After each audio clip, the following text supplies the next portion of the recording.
Oh, he's just texted me 10 minutes, Dave. Sorry. So, what's the, do you sort out the fines then, Franny dear? Because I wish we did. We don't do any. Trying to get any fines out of the boys down here is ridiculous.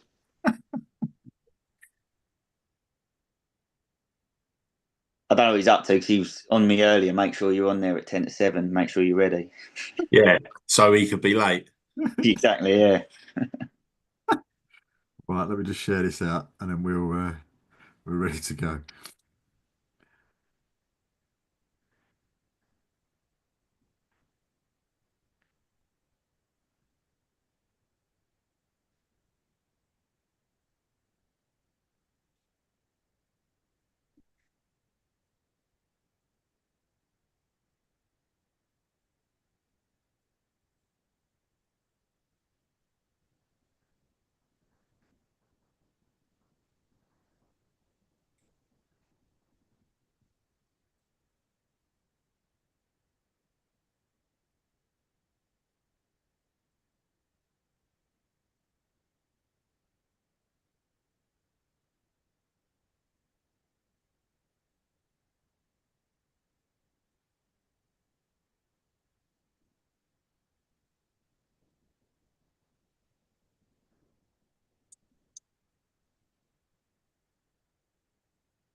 Funny because some of these groups they let you post to it, and then others of them just don't at all. They just sort of block you. So it's like this one in Kent, and he won't do it unless it's a Kent team. So we should be all right tonight.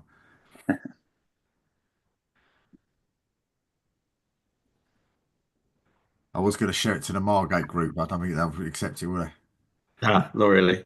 Well, they? Frank, you welcome there, haven't you? Oh, Who, it's true. me? Yeah, Yeah, you played Margaret, didn't I did play for him. Don't know about Welcome down there. you? we'll find Well, you out. probably scored a lot of against them for Maidstone, didn't you? Yeah, to be fair, we picked them to the title at Maidstone. That was when I think they won the playoffs though. But yeah, Yeah, I remember that. yeah, yeah,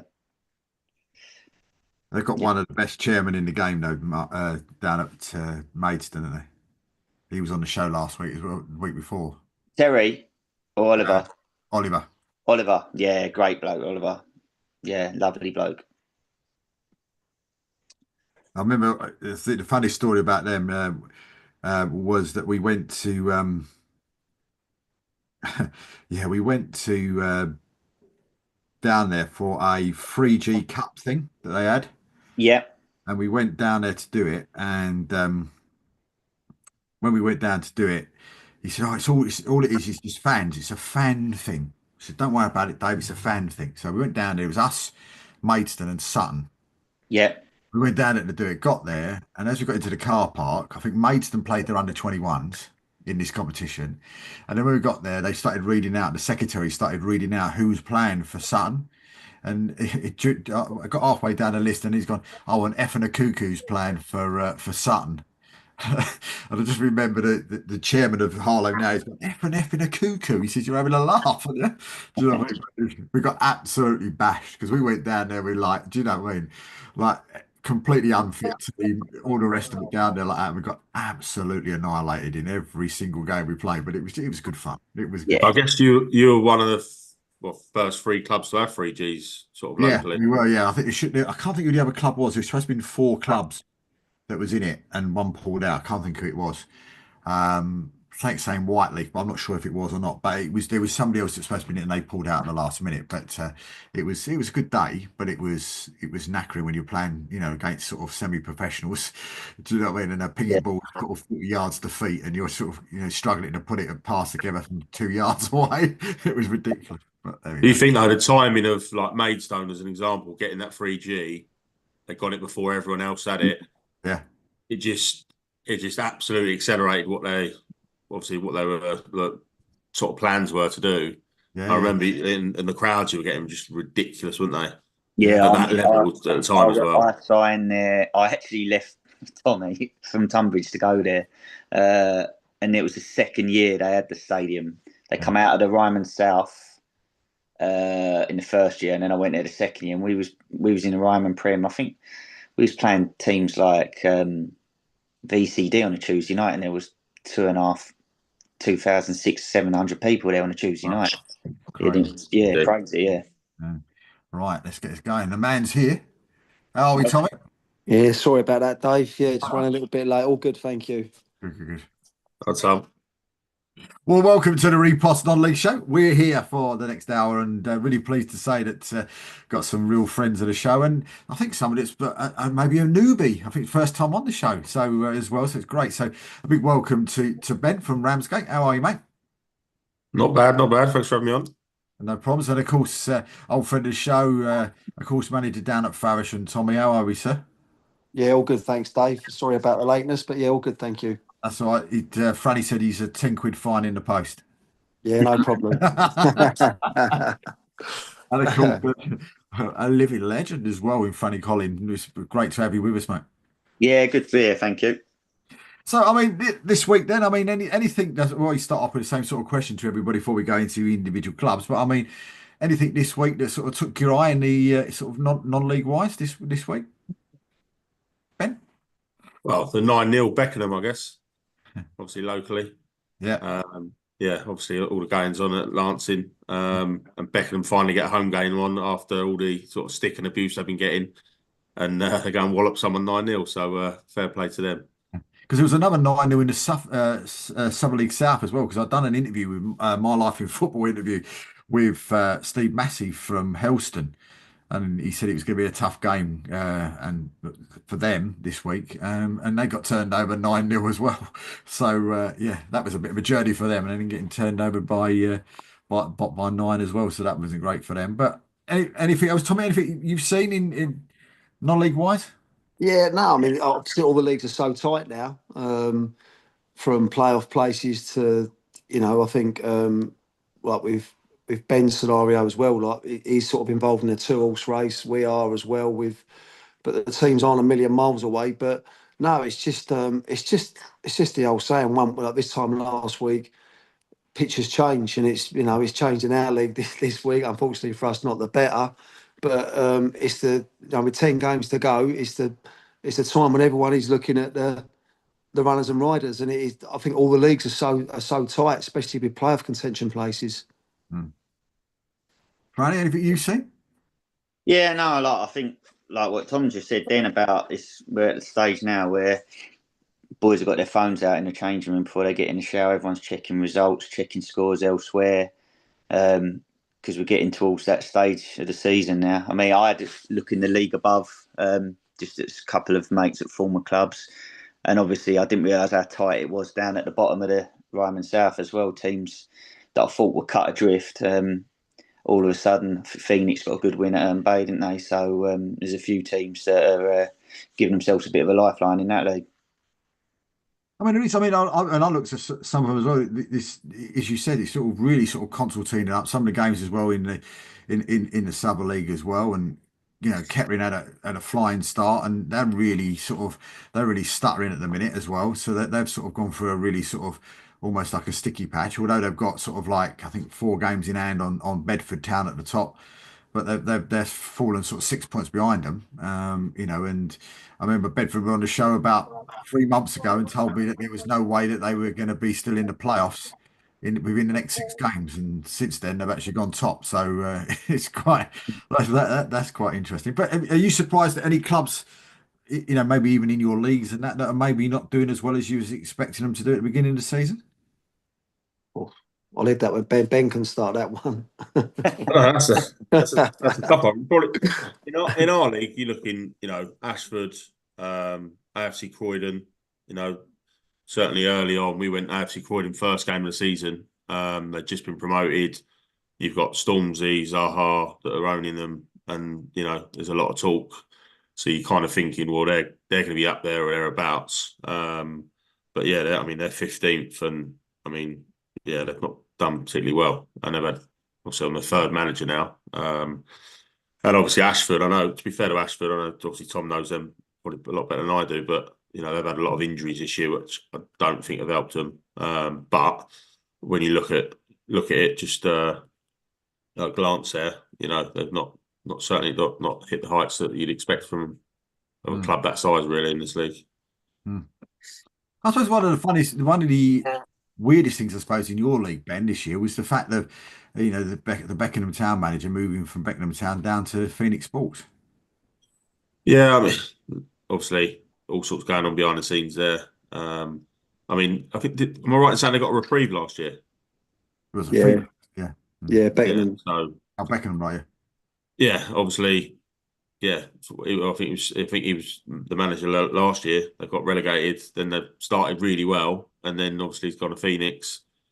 Yeah, there's obviously something going on behind the scenes. But yeah, obviously, I think Fran said there that Phoenix have picked up a little bit, and they're, I mean, what are they?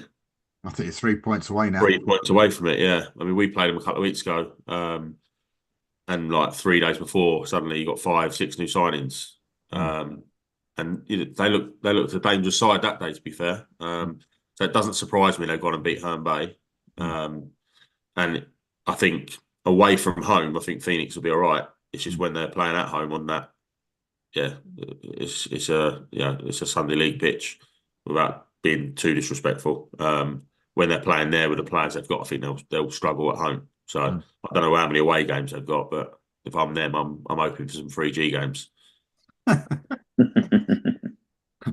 let's if it's all right with Tommy and Franny, we start with Ramsgate, and I mean, sitting there looking at it, I mean, 9 points clear at the top. Sittingbourne have got a game in hand. Are you quite pleased that Sittingbourne has still got this involvement in the FA Trophy? Definitely. Same with us last year. The longer we went in the FA Cup, the harder it was going to be for us in the league. But I think the other thing it does show is the strength of the league. Obviously we had it last year, 3 of us getting to first round and second round of the FA Cup, and then this year you got the trophy.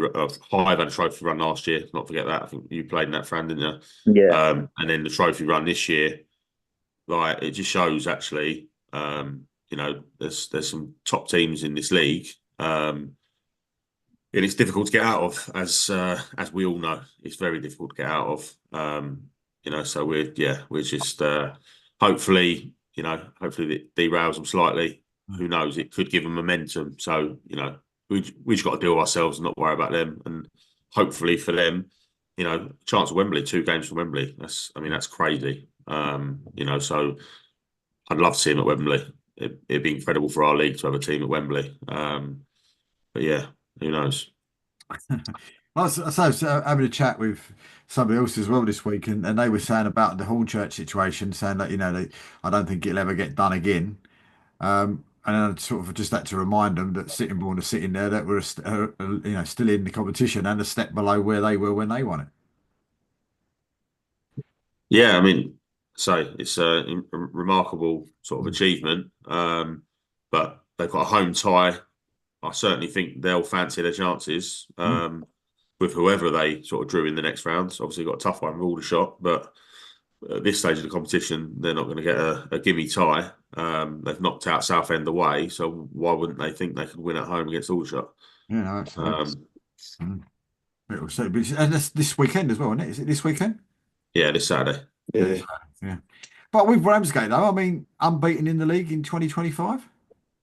Yeah, we've lost 1 game all year, all season, sorry. But we're still not detached from the rest of them. So as much as we can say we've had a great season so far, and Tom as a manager will know this, we will look at it, and you'll look at Tom and think, with the amount of games both of us have won this year, we've done a good job. But ultimately, people ain't going to judge it on us getting 86 points. They're going to judge it whether we promoted or not, and that's the harsh reality of it, really. I'm just looking at the fixtures you've got coming up. As you said, that defeat to East Grinstead, you put that right at the weekend, and got back on the winning streak with them. But then you got Burgess Hill away, then Mersham away, and Eastbourne Town at home. But I suppose just flicking down the list, and you know this, and I don't know if the lads know that as well. But you look at that sort of 21st of April, 26th of April, last game of the season, and you've got your noisy neighbours on the 21st of April. And then Sittingbourne last game of the season. That could be you're hoping the stars. You're hoping it's not, but it could be like You know, could win in the league. You could win the league at home with Margate visiting. Or it could be a situation, where it's an all-out battle on that last day of the season. No, I say, look, it's exciting. I'd be lying if I said I wouldn't want it finished before then. And I think anyone else in our shoes would be saying the same. But we certainly don't fear anyone in the league. Just look at the record we got. If it come down to that, then we'd still fancy our chances. But there's 10 games, long. Tom said it earlier. There's a long way to go. There's plenty of twists and turns, I'm sure, along the way. We've just got to take it a game at a time, as cliche and boring as that sounds. That's all we can do, innit? And all we can do is concentrate on ourselves. And, I think Fran said about people looking on phones and all that. Last year, it just felt like there was so much of that going on from so early on, because it was just a 2-horse race for the season with us and Cray. Well, actually, that just don't help you at all. It's hard because you're constantly looking over your shoulders, etc. As much as you can, you've got to just worry about what you do, and try and enjoy it. I don't think I enjoyed it last year one bit, to be honest. So for me, I'm just trying to enjoy it, because before you know it, you're not in a job. You're not involved in football, and what's it all been for? So I think you've got to enjoy it while you're doing it. I mean, I've just flicked up again while you was talking, and it's really weird when you get a game that's so far distance apart from each other, home and away game. Because normally in non-league football, you'll get one game that might be around August time, and then another one that might be sort of December or January. So you don't sort of go a massive period of time without playing that team for the second time. But when you look at yours, of course, you played Sittingbourne on the 24th of August and the last game of the season. So there's a massive gap between the two sort of big games of the season there. Yeah, I don't run our fixtures in the league, so no. It's just weird. Yeah, it's just really weird. Well, when was you back in charge, Ben, from day one of Ramsgate this season, or was it? So I come back in about 12 days before the season started. I was on holiday for 7 of those days, so we probably just had just over a week or so to get prepared. So I think it was like a midweek game on a Saturday. And like the first training session, we had like 6-7 players there, because it was just, obviously it was in the air. So we didn't probably predict that we'd start as well as we did. We knew we'd be able to pick players up as you go throughout the season. But yeah, we certainly the first 10 games, it was kind of like anything we can get out of them is a good bonus and give us a bit of a rolling start into the season. So yeah. How difficult was it going back in and maybe not having, the players there that were there when you left? I mean, how difficult was it then? Was it a case of maybe going back to some of them or building a team? How difficult was that close to the beginning of the season to actually sort of get a team together that you were happy with to sort of move forward? Yeah, it's hard. You can't go back to players and say, "Oh, you were going to sign for us, and then you weren't, and now you had agreements with other clubs. Come back with me." It don't work like that. So yeah, in that sense, it was a little bit difficult. But to be fair, aside from the second I've gone back to the club, we have worked as a group to kind of get the recruitment right, and maybe it's done us a favour, to be honest, because it's like pre-season. You have so many different players there in the training sessions. You have so many like trialists. You have so many people being offered to you, and you always get this shiny new toy that's presented to you, and you think, oh, he might be really good. Just try and get him in, and it maybe upsets the balance of things. We didn't have that. We had a small squad, and we've used the least amount of players in the league this year. And I think when you look back through any of these non-league seasons, it's generally the teams that have the most settled squad. They're the ones that are up there and around it at the end of the season. So it possibly done us a favour. It also, I think it united a lot of people at the club because there was a bit of turmoil.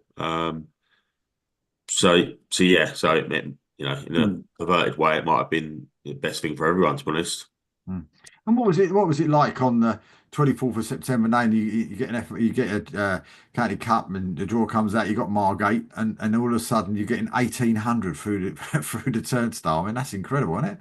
Yeah, it's not the one you wanted 1,800 through the turnstile for, because I the last 2 seasons, the Kent Cup and the Isthmian League Cup, we've said we'll always target 23s. Then you get Margate, so suddenly there's a lot of external pressure. You know, supporters and staff as much as they want to see young lads coming through. It's the first time they play Margate for God knows how many years in a competitive game. So it's tough. It puts a bit of pressure on your selection of the team. And yeah, everyone wants to beat Margate, didn't they? And we didn't on the day. I think we missed 2 pens and lost late on. So yeah, not the best start. But I mean, those type of games though, that's must be what a manager lives for, isn't it? I mean, games in front of that sort of a crowd. Yeah, like that's I say non-league football. You don't often get those types of crowds. You know, Fran was talking earlier about playing for Maidstone. You know, in front of those big crowds all the time. You know, it makes you feel like you're at a professional level, even though we're nowhere near it at the minute. You know, so it makes you feel like you're at a proper football, and it's great. I just think them games are exciting. And when you look back in, hopefully I'm alive in 15 years, but when you look back in 15 years' time and you show your grandchildren, etc., you know, these were the type of games you were involved in. I think that's great.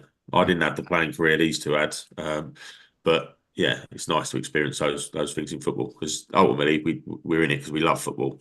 You know, so yeah, it's good. And 2,500 on Boxing Day. Yeah, because I think it's going to be 3,500 at the home game. Yeah, yeah. So I think they're up to 2,000 they've sold at the minute.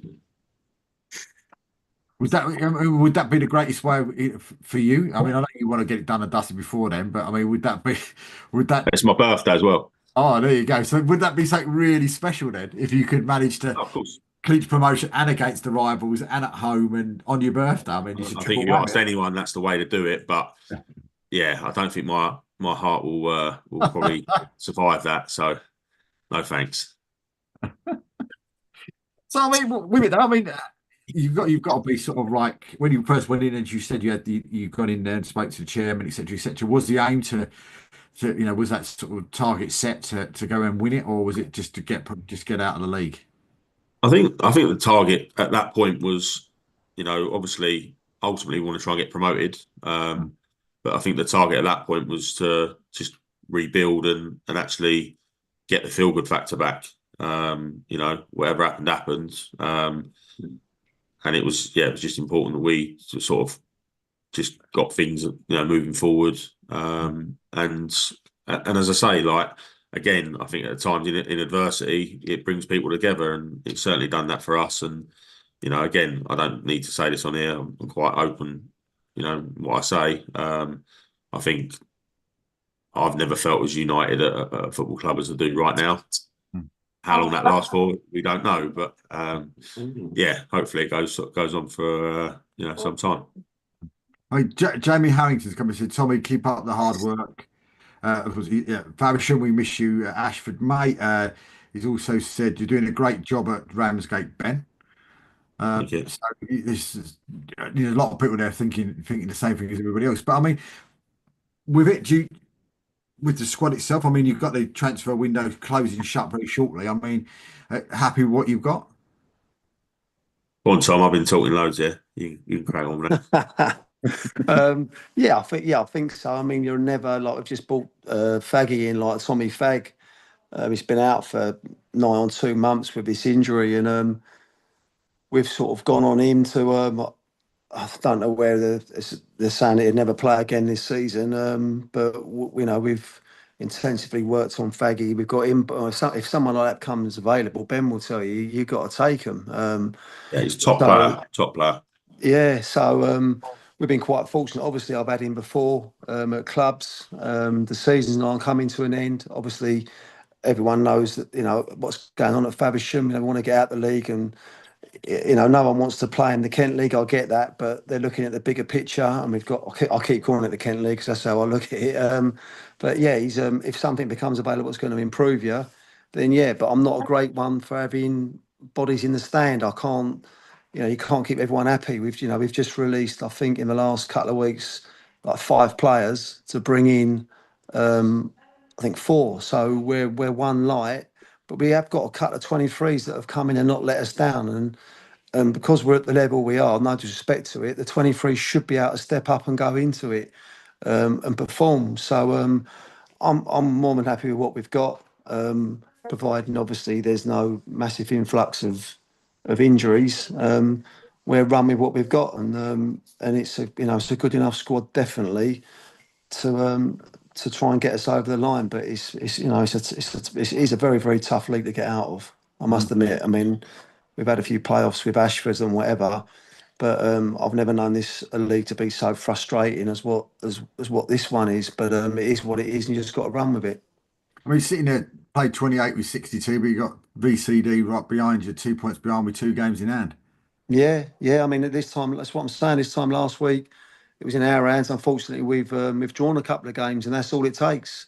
You draw a couple of games, and the ball goes back in their court, and you just you got to go fair play to them. But like Ben said, the one thing is what I can't have every week is they've won, we've lost, we've won. If this and if there's 10 games to go, so I said next 4 or 5 games are important, and then have a look at it because you're running out of games. Then there's only 4 games left, so the point difference might be similar, but you're playing for less, less points because you're running out of games. But listen, we might lose another game, we might win them all. You just got to get on with it. But at the moment, it's just been very frustrating because from our point of view, we've drawn 3 games out the last 4. But we've not. Saturday was nowhere near it. I'll hold my hands up. I thought we were poor Saturday, and I'm not hiding behind that. But we got a draw. But all the other games, we've absolutely dominated, created loads of chances, not took none, and come away with a point. And at the moment, it's cost us. But who knows in 2 weeks' time whether it swings around again. And also, I've got to remind people, we're not a million miles in front of everyone. So there might be some late runners and riders as well. So it's just get your head down and just chalk them off, and where will happen. But you can't keep coming in after every single game and analysing it to death. You analyse your performance, you look at the results, but you just got to get on with it. And at the moment, we've lost 2 games all season, and we're still going neck and neck with a team similar to Ben's scenario. That's the thing; it can drive you mad. Like as I say, we had it with Bray last year. Drive you mad. Everyone's just constantly on. They've done this. They've got these next. They've got this. It's like I just think all that does is just just increase pressure and stress. And actually, again, it's not why we're doing it. We're not doing it for stress and press. We're in the jobs we're in, so there is pressure in both of our jobs. It's very similar in that regard. But I think the pressure is just because we want to do as well as we can, not because of what other people are doing. How difficult is that? How difficult is that to stop players from looking at their phone as well? If players looking at the phone once they come in or once they get out of the dressing room, is it difficult to stop people from looking at it going, oh no, VCD won today, or VCD lost today, or Punjab lost today, or I don't think you're ever going to stop that because it's natural, but I think it's the reaction to results. Like I remember last year, I remember very vividly. Cray dropped, I think 3 Bridges come beat Cray. I think they come back and beat them, scored 2 in the last minute or something and beat them. I'm seeing players all excited and stuff, and it's hard not to then get carried away with that. It's mental when actually, let's worry about it after the event. And if you're there, you can celebrate. If not, you calm yourself down, I think. But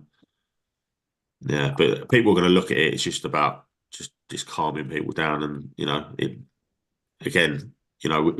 can drop points when you least expect it in these leagues. So a tough one at the weekend, though, Tommy, with Punjab. Listen, obviously, I know all the boys behind the scenes there, let alone half the players, but they're a team that I think they are up there, and they should be up there, rightly so. On paper, they've got a really good side. But like I said, with this league, the thing with this league is that we went to Lyd the other night, supposedly bottom of the league, which they were. But on paper, you look at the players and it's ridiculous. And then they've gone bounce. They've given themselves up a chance of staying up. They've got a great beat Fisher, who are again a very, very good high beat Fisher, who were third on Saturday. Drew with us the Wednesday night before. Beat Glebe away 5-0. So in 1 week they've got 7 points. And where you think they were sort of nigh on down, they're straight back in it. But Punjab will be a massive, massive tough game. But even after Punjab, we go Tunbridge Wells away. It's going to be they're just all battles here. There's never a shoeing, and all the leagues I've managed in before, you would sort of go somewhere and fancy your chances a little bit because you know what you're going up against. But this league, I'll go and watch the team on a Tuesday. I turn up Saturday. It's 5 players changed. It's mad, but there's no. It's the old saying that the lower you go, the harder it gets, and it's true. Because the one thing that these boys do at this league, they give everything. They run their socks off. They might not have the ability and not have had the careers that some of the boys that are having, but you're on the same pitch as them, and they absolutely work their socks off, and it causes problems. So the results are thrown up every week. You got a target on your back as well. Of course, listen. I when I first went in, I heard all the rumours. So, but to go in and actually see what's going on there, I'm like, you just got to live with it. But even now, I mean, our league, there's some other teams in here doing supposedly what we're doing. But as soon as we sign a player, everyone thinks he's getting £1,000 a week, £800 a week. So, and it's nowhere near it. But I'm like, do you know what? I'm just bored to tears with it. It's just let them get on with it. All I say to the boys and everyone, the football club has grown massively off the pitch. On it, it's gone backwards, to be honest, because we've gone from the Ryman South down to the Kent League, but off the pitch, everything's building up momentum. The 3G's gone down. There's plans. We've just got to make sure that we can try and get out of this league this year and match it. But the players we've got, as Ben will know, they can. If we went up, I haven't really got to tinker with it a lot. They'll get out of the one. We've got half a chance at the one above. But yeah, the label's there. It's been there for what, 2 years, 3 years? The label. So it's something that we've sort of inherited. But whatever, it is what it is. And like I said, you're similar, Ben. So you just got to get on with it. But as soon as we lose a game, it's a fanfare and a shock. But we've only got to draw a game now, and it gets absolutely annihilated. And I laugh at it because I'm like, if only people knew. But I'm just concentrating on us, and I still think there'll be lots of twists and turns, and we've just got to listen. You get games where you don't play well throughout the season, and unfortunately for us, Saturday for me was one of them personally that I look at it as a manager and go, that ain't good enough. But the boys have been exceptional all season, and we've just got to get them, get our arms back round, and we go again, like I say, against Punjab on Saturday, and just get our heads down. I mean, Freddie, when you look at the league, that you're in, it's just bonkers because. I mean, you look at the league, and the reason I say that for you is because you look at the top teams. You guys were 28, VCD 26, Punjab 29, Fisher 29, Larkfield 29. But then you go right the way down to sort of 13th, 14th, where you've got Tunbridge Wells and Sutton Athletic, and they've only played 22. I know if you add points onto it, that if they win all their games in hand, all of a sudden that puts them up there in about third place. And yet they're sitting down there in 34, and even Bearsted are 18th, only played 23. Yeah, I mean, for me, it's a brand new league for me. I went into it at the start of the year, not knowing a great deal about it. But the one thing Tom had said to me was, like he's just said then, the league's bonkers. And it is, you don't know what you're going to get from 1 week to the next with teams. And I remember we went to Bearsted. Tom will probably say the same. We went there earlier in the season. We won the game, I think, 4-5-1. But I remember thinking they were a good side, like the way they set up, the way they play, the way they pressed. I thought, these are a good side. These will have half a chance of being up there. And obviously, unfortunately, they're struggling. And then it's just, it's mad. Like Tom said, 4 or 5 players can change week to week with teams. And yeah, it's a crazy, crazy league. You literally, you can't plan for teams. You don't know what's going to happen week to week. So, I mean, as managers, Ben, so how do you, how can you sort of like plan for that? You know, if you think to yourself, right, okay, I'm going to play Punjab this weekend, or I'm going to go and play Margate this weekend, and you've had scouts out there, or you've been to see them yourself, or you know exactly how they play, and then all of a sudden you turn up there on the Saturday or the Tuesday night or whatever else, and as you just said, all of a sudden there's six brand new players playing in the team. You know what I mean? Or when you want to warm up, there's six players. How difficult is that? Or do you just basically just concentrate on what you know your team can do, or you know if you've got plans to how to sort of counteract the opposition, it sort of throws it into the air a little bit, doesn't it? I think from my point of view, I think the only thing is that no matter what players they bring in, 9 times out of 10 managers stick to the same system. So obviously the setup will still be the same, but they're just going to have different players in there. So you might have an explosive winger rather than someone that will sit, cheat, and hold, or someone that will stay high. Or so for me, it is. I've always concentrated on our team. I'll always think we're scoring more goals than the other team. I'll always concentrate on us. But when players turn up, the only thing you can say, or what I've witnessed, is that they might have a load of changes, but it's still the same system. So where we're working on their weaknesses, they should still be there, but just with different players. Yeah, I very similar. You know, I think you got to focus on yourselves. You know, we won't change the way we play for anyone in our league. You know, I think even the last year, AFC Wimbledon, we went there, we got battered, to be fair. And I think it was Eni Aluko on the TV afterwards with me saying, you know, you don't think you should have done this and done that. And I'm like, well, that's how we played all year. You know, we'll stick to our own principles. And I think more often than not, that will serve you in good stead. But obviously, the advantage of knowing what's in front of you and not having 5 or 6 players rock up like we had at Phoenix, for example, before we play them, is there's so much footage out there nowadays. You know, the analysis side of the game. You know, you could spend a long time preparing for opposition, and I think that's probably why we wouldn't focus too much on opposition. Is on a Thursday, for example, because you never know, it could change. But I think, if you've got as much information for the players as possible, I think it just gives them more confidence that they're well equipped. Yeah, sometimes it's taken out of your hands. Well, someone's just sent another message. Said, yeah, Tommy, Skeppel is a dogfight league, mate. As you know from being with Ashford a few years back when you won the league for us. Oh, I didn't win in the Scaffold League. That's what he said. I'll take that. Put that on that CV. I'll take it. But that weren't me, unfortunately. This geezer here beat us in the playoffs, and then we lost the playoffs at Alsham. We lost the playoffs to Ramsgate. No, unfortunately, I want to say Lisey. Yeah, it would have been Lisey, yeah. It was, wasn't it? Yeah, I think it was Dan and all that. Yeah, I'll take it, though. That's all right. Thank the supporter. But yeah, it's a tough league. It's a tough league and a frustrating one. And not being funny, so Ben's one. The silly thing was, the Ryman Prem was more of I'd say an even playing field. But some of the teams that were in the Ryman Prem when we were in it, it was ridiculous. It was like AFC Wimbledon, Boreham Wood, Sutton, Bromley.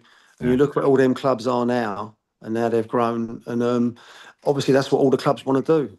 But it's easier said than done. The most important thing is to grow off the pitch, to accommodate what's going on it. But to get there, not if at Ramsgate, the gates there now. They've gone from strength to strength to strength, and we're trying to do that. Chatham have done the same.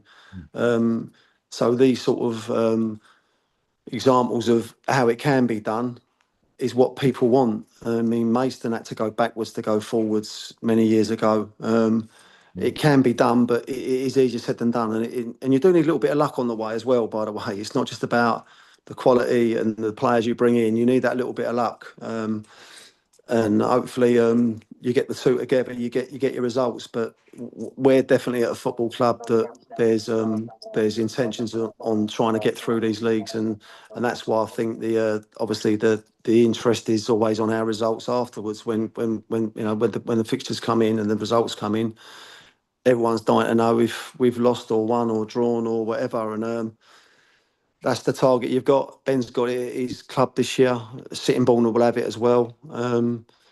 But it's a nice, you know, you've got to look at it as a compliment. It's a nice. I'd rather be in that football club with and I'll say the word perhaps a little, you know, a little bit of jealousy. I don't know, but that's football. I mean, are you two? All three of you. I mean, are you fans of the playoffs, or is it one of those things that fills you with dread? I'll just jump in. I think two teams should go up automatically, and I am a fan of the playoffs. Yeah, I Exactly. do like a playoff, to be fair. I mean, I've had a mixed bag playoff wise. I think I've gone up through the playoffs. I've lost a couple of playoffs, but I mean, it's more extended season for fans, obviously. But yeah, I agree. I think it's harsh on at both our leagues. There'll be either one of us or VCD will not go up as winners of the league and go into the playoffs. And then obviously with Ben Sittingbourne as well in that league, you can rack up the points tallies they're going to rack up, and only one's guaranteed to go up, unfortunately. Yeah, obviously, good experience playoffs, bad experience. So 50-50 on that one. But it's exciting for the fans, etc. It's exciting to be involved in, let's be honest. So I can't say I don't like them. But I do think in non-league there should be more teams going up and more teams going down. Like throughout the full football pyramid, because you have those clubs that are just stale and just seem to stick in there at a level with no ambition, no drive to really kick on. And I just think, yeah, it'd be a lot more exciting if there was more up and more down. However that worked, whether that meant it was points per game across certain steps. So obviously I know there's only so many could go up because it's 4 leagues at a level. I just think the only plus it doesn't all, Ben, though, I think, is that, like, especially in your scenario and our scenario, if there's no playoffs and you've got someone sitting 10th playing Sittingbourne, cut the budget. who haven't got a chance of doing that. Yeah, they've all got something to play for, so they're all going to give it their. That's the other thing as well. I think it makes the games more competitive because everyone's got something to play for. So the playoffs have kept, you know, rather we like had that last year with Franny's lot. They you had the game was called off with Cray so many times, and obviously what he'd gone, and I think you ended up. Did you play with no goalkeeper or something random? Yeah, that's right. Yeah, budget was cut. No goalkeeper. 11 players. Yeah, mad. And that's like you say. That's what happens when you've got nothing to play for. There's the playoffs keep teams honest, keep the league alive. And you don't get games like that towards the end of the season as much. We played you at your place, and it was like, wow, you didn't want to go there at that time. Oh my god, you lot were on it. You know, it was a horrible place to go anyway. But you know, obviously you guys were in good form then as well. Are you concerned? Do you ever get concerned though, especially if you, I suppose, in both your sort of states really, where if you did, and the worst case scenario happened, and both of you got picked, and you end up getting into second place, there is a massive gap at the moment in your leagues from second to fifth. And so, do you then get that concern? And I always feel, and some managers agree with me, some don't, that fifth place team every year is the danger side. Because 9 times out of 10, they're the side that have sneaked in there and the week before last or the week before, literally on that last game of the season, they're on a massive high. You're on a massive low because you've missed out on the automatic promotion, and that all of a sudden becomes a massive, massive banana skin. Is that a concern? That's like saying, on the Dogs, trap one always wins at Sunderland or whatever. Like, we were third and we went up with Herne Bay in the playoffs. Obviously, Tommy's lot was second. Fifth place weren't anywhere near it then. Last year Chichester went up and they were fifth place. Like, some years it does, some years it doesn't. We lost to Corinthians. Corinthians were fifth. We lost to them at home last year. But I think when we was at Tunbridge, I think Lowestoft were fifth, Fran. I think. Yeah, that's right. Yeah. And we beat them. That's a hell of a game. 4-3 at home to go into the conference. That was an unbelievable day. But again, we finished second, but it is a little bit. The only reason I say I think two teams should go up because I think it is a little bit harsh when there's a 24-point gap or something, or between the second team and the fifth team. If there's a massive gap, it's a bit harsh to not go up automatically. That's the only thing I'd say. But I am a fan of the playoffs purely because it just makes sure that hopefully everyone's going to have a go at every single game. Yeah. to try and get the playoffs. That's all. I mean, And it's exciting. I think it's that. I exciting think it's for that non-leagues, what it should momentum be. as well. It's always the momentum factor, like a team coming into the playoffs.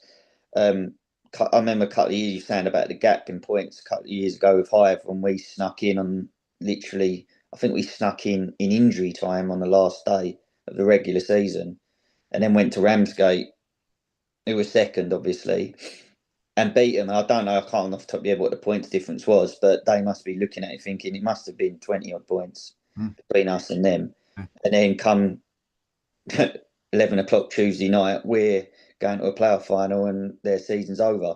Yeah.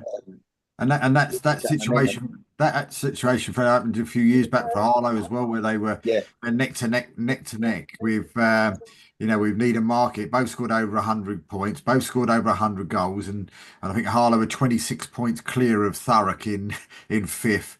And Arlo got turned over at home in the semi-final. Do you know what I mean? And you bit what you said, and you think, gosh, 26 points, and we still, difference, and you've got another season to try and get out. It was. Do you know the other thing at all, Dave, is that what I find baffling is that they make a playoff final where you've had the whole season. We've done it at Ashford. We went to Hastings on a Tuesday night, beat Hastings in the semi-final, went to extra time. The playoff final was on a Friday night away at Horsham. Yeah. And I'm like, what is all that about? It's a playoff final. So you want all the fans there. It's a big occasion. So we had to go all the way down to Horsham in a coach on a Friday night after, and bear in mind Horsham hadn't played and played a play. And that, so your whole season, so like the league doing all this stuff and whatever, but these boys have got to go and work as well on the Friday and that. And that's your whole season. So at least if you're going to do a playoff final, every playoff final should be on a Saturday. Yeah, no, absolutely. Can I ask you, Ben, one question? Because someone's asked me to ask you this question. And someone's said, ask Ben what is his thoughts on his goal machine, Joe Taylor. Speaks for himself, doesn't he? Fran will know. Scoring is the hardest thing in football, isn't it? And it, to keep scoring the amount of goals he does, it's a mindset. He's just got that ruthless mindset. He didn't have a great game Saturday for his standards. Missed a few chances that you'd expect him to score. But I was saying afterwards, I think that's a good thing for us, to be honest. We've won the game without him scoring, and I know he's got the attitude where he'll want to go and score on Saturday. And he'll want to put that to bed. So yeah, he's fantastic for us. We play to him. It's a good fit. But I guess, sometimes it's a good fit between, a player and a manager. Fran's probably moved clubs to go and play for a certain manager because the style fits and, you've got the belief and backing in them as well. So Joe's had that in the last, last two clubs, two managers he's had that full backing. And I think that must help in terms of, there's no pressure. It's, he can be calm and collected and just focus on doing what he does best, and that's scoring goals. Is he going to break 40? I mean, he's on 33 already.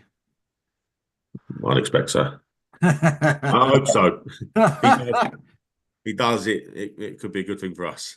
How many of you got, Franny? Oh God, don't ask that question. I think I'm on about 6. I'm playing a different role, shall we say? Just going back to Joe, I played with Joe at Margate, and he'll probably say himself it didn't really go for him probably how he wanted at Margate, and it goes back to what Ben says. Sometimes it is just the environment, the manager, and everything fitting, and just feeling at home, because his record over the last 4 or 5 years is. The goals per season is, it's ridiculous, and full credit to him. I will say, listen, Dave, I will stick up for Fran here because he's finishing with me. I've had him obviously at Tunbridge, but when we went into the Conference South, our first year in now, okay, this is the sort of lad he got the golden boot, He got Conference South Player of the Year. We finished, I think, was it ninth or something, Fran, or whatever. And everyone was coming in for him, and he still stayed with us at Tunbridge. So now he's playing. He's done holding role for me. He's done the 10. He's gone up front. I didn't know if he was going to go and goal the other week when Jacob Russell went off, but yeah, he's been different gear for me, and he's still a quality player. What about your top goal scorer then, Tommy? In Tashi? Tash is again another lad we've had at 3 clubs. I think it's the 3rd club we've had him with. Yeah, with Tashi, it's the thing with I think the boy could have played a lot higher. But he's got this job. Everyone knows he models, and he models properly. Burberry and things like that. So you run the risk of losing him throughout the season. But again, he's another boy that we like him in the 10, but he can go up top. He's just had a great season. He's dropped. Last couple of weeks, like we've just sort of not been taking our chances. We all know that as a side, but that happens. But overall, he's a quality player and a good age. He's 26. He's been around a while, but he's 26 years old. But it's just I don't think it's a hindrance because it's a very good career he's got. He's got that sort of job that you've just got to hope that nothing crops up. And if it does, it does. But that happens in non-league football. So we've decided to, we bought him in, and from day one he's coming in at the ground running. So he hasn't got part of his contract that you've got with him, and he's got to bring the manager in a couple of suits every now and again. Listen, if you see what he wears, I know I'm old. I don't want nothing to do with it. If that's what's in there, it is ridiculous some of the gear he's got on. But if that's what it is, that's what it is. It's probably about 4 grams worth of gear he's wearing, but it looks like a car crash to me. But anyway. Malik, you anything in? No, I wouldn't touch his gear anyway. I've seen him in there in the same room with his own plover, and yeah, no chance. Good lad though, really good lad, Tash, and a really good player to be fair. But yeah, terrible plover. I mean, with strikers like that though that are scoring in goals, and over fist. I mean, have you had any sort of professional clubs sniffing around? Joe and Tashi. I mean, have you had anybody sort of coming around, sort of like they're there in the crowd or whatever else, or you've heard whispers that that these teams are. Maybe not so much now because of the transfer window and stuff. But I mean, have you had anything like that? Not for Joe. Obviously, teams in higher leagues have tried coming in for Joe. Obviously, he's under contracts. I'm sure Tash is as well. But I think where Joe's the wrong side of in terms of age, had he been doing this at 21, 22, then absolutely you'd have expected offers to come in. But yeah, I think he's just happy playing for his hometown club, scoring goals. You don't want to move to Arsenal then, no? Well, we could do with him, to be fair. Yeah, absolutely.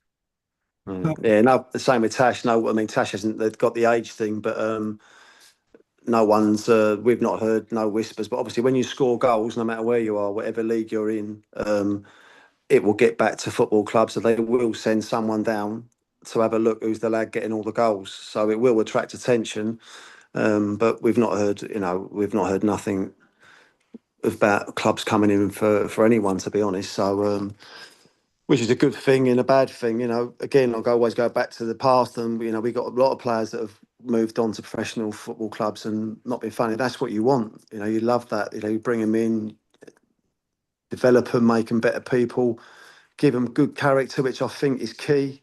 Trying to make sure that the character building's right, because I think sometimes players can be a little bit precious, and they all like the pat on the back, but don't like the constructive criticism, should we call it? So you get that, and then get them on their way, and they go and have a great. I mean, I was speaking to Leon Legg last week. He phoned me up, and it's nice that that's donkeys years ago, but Leggy went on to have a great career at Gillingham and Brentford and Port Vale, and you'll have to see that. A few of the boys went to AFC Wimbledon, and if you're going to lose a player, there's nothing better than losing it to a professional football club. I mean, yourself, though. I mean, Ben, do you have anybody in your side that you feel that could possibly move on up in years to come? Yeah, as I say, I think the age factor's the key part in that. I think we've got some really good youngsters that sort of bolster our squad, train with us a lot. We've got a 15-year-old at the minute, Finn Waddell, that's been with us every game this year. He's been travelling with us. He's 16, I think, actually today or tomorrow. What's the day? 24. Yeah, so when he's 16, he'll be part of our squad. I've actually got someone's pinned it in our WhatsApp group where I've said, privately that I'm saying it publicly now, but I think he's someone that will take to men's football like a duck to water. And he's a goal scorer. He's a big lump for 16. He's got good feet. I think he's got a good chance. I do, but you may be completely wrong. So we'll see. Franny, have you seen people, in your career, now and in previous, that you've looked at and gone, Struth, they could go a long way, and they have, or some of them that you feel have been a bit disappointing that they haven't made it to the pro game? Yeah, I mean, I've played with plenty of players that have then gone on to play league football, and I think it's more probably for the pluses and negative sides, like, as in players that have gone on to have careers that you would never have thought of. I remember Mitch Pinnock coming into Maidstone. Really good left foot, really good lad.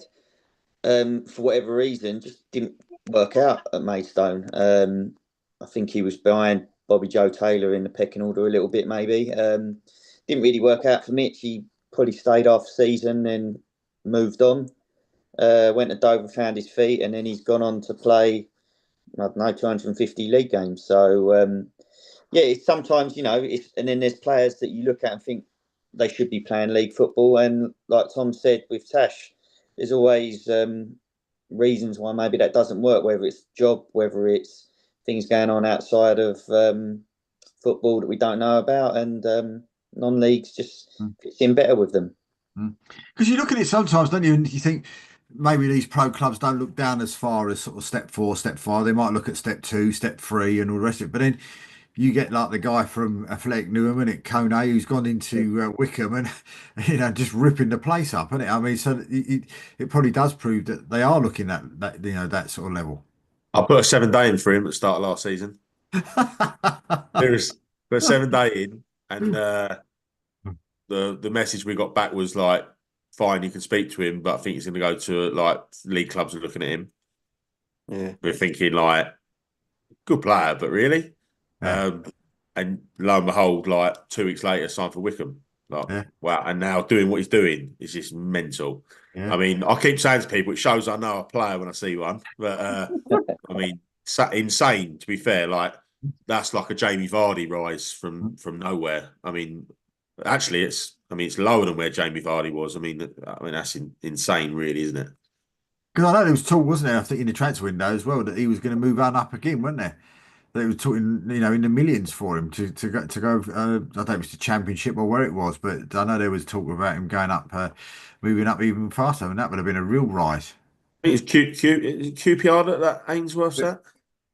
I think it's that. I think that's what they were talking. But yeah, I mean, King Kone they're calling him at the minute, so he's doing something well. Fair play to him. It's all going to be fun. See how far he does go. But listen, guys, time's run away from us. I really appreciate your time tonight. I really do. Thank you to Tommy, to Ben, and of course to Franny as well. Wish you all the very, very best in your future endeavours. And of course, and just hope that you two guys do get your promotions that you two thoroughly deserve after the years of nightmares of last year. And just hope it all turns around for you and you get those promotions into the steps you do. But a massive thank you for everybody for watching as well. We'll be back next week with another Riposte Non-League show. Of course, don't forget as well, we've got the manager's view on Sunday, of course, with those the Scallywags from Ware and from Welwyn Garden City. Hopefully they'll both have a smile on their face this week. We've got the Southern League Goal Show as well tomorrow night. And of course, don't forget as well, you'll get to see some of the first series of My Life in Football as well. You'll get to see on the Riposte Non-League Show YouTube as well, coming up very shortly between now and the end of the season. And if you've got anybody that wants to be part of Series 4 of My Life in Football, then make sure you contact me. Somebody at your club that you might want to hear their story. If it's a player, if it's the manager, the chairman, or even one of the spectators or the lady on the T-bar, then let me know and we'll get their story recorded for you for Series 4 of My Life in Football. From the guys tonight and from me, thanks for watching and good night.